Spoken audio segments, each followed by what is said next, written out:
Ya Maria, terima kasih dan selamat pagi pemirsa. Berikut berita ekonomi dari Amerika Serikat hari ini, himpunan tim VOA Indonesia di Washington DC.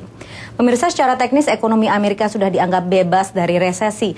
Namun para perusahaan Amerika masih enggan mempekerjakan orang, bahkan bulan lalu saja ada lebih dari 200.000 orang di PHK. Sebetulnya ini sudah merupakan kemajuan dibanding awal tahun ini di mana sekitar 700.000 orang di PHK setiap bulannya.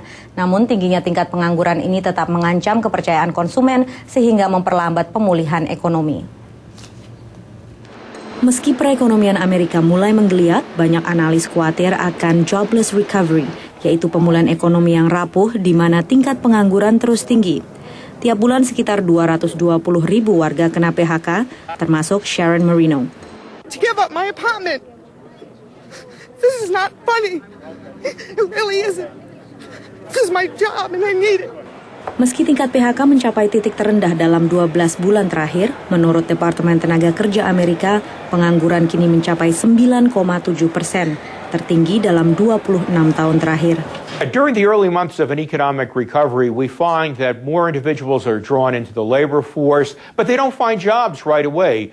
So they're included among the unemployed automatically, and that has the effect of lending an upward bias to the unemployment rate. Menurut laporan Departemen Tenaga Kerja Amerika, tingkat pengangguran terselubung, termasuk orang yang hanya mendapat pekerjaan paruh waktu atau sudah menyerah mencari pekerjaan, kini mencapai 16,8%. Ya pemirsa, tingginya tingkat pengangguran membuat warga Amerika enggan membelanjakan uangnya. Padahal tingkat belanja konsumen penting bagi ketangguhan ekonomi, mengingat komponen ini mencakup hampir 70% aktivitas ekonomi Amerika. Dari Washington, saya Patsy Widakuswara dan tim VOA Indonesia. Kita kembali ke Maria Kalai di studio Metro TV Jakarta.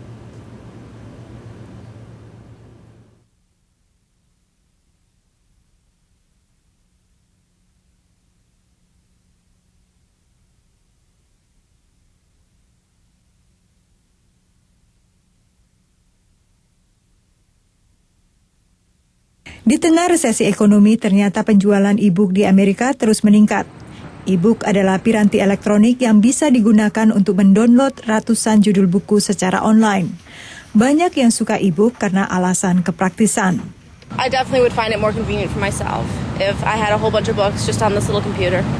Banyak penerbit menyambut baik teknologi ini karena hemat ongkos produksi. Biasanya pencetakan, penyimpanan, dan distribusi buku mencapai 12% ongkos buku. Dengan e-book, biaya ini bisa ditekan. Penerbitan digital ini pun disambut baik oleh para pengarang buku. If you can't find a publisher and you know you have a quality product, it gives you a means of doing that.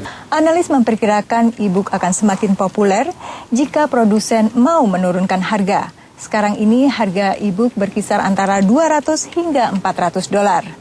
Dan untuk mendownload sebuah buku, harganya $10 per judul. Maka tak heran jika sekarang ini pembeli e-book hanya terbatas pada kalangan pecinta teknologi dan kalangan kelas atas. Selain itu, banyak pula orang yang enggan berpaling dari bentuk fisik buku tradisional. There's something wonderful about the tactile act of turning a page and having that whole business of having a story reveal itself as you turn a page. And I think it comes from a childhood experience with books. Berbagai perusahaan kini bersaing memperebutkan hak cipta format digital berbagai judul buku. Amazon, Microsoft, dan Yahoo kini tengah menentang Google mendapat hak jutaan buku yang dilindungi hak cipta intelektual. Demikian laporan VOA Indonesia.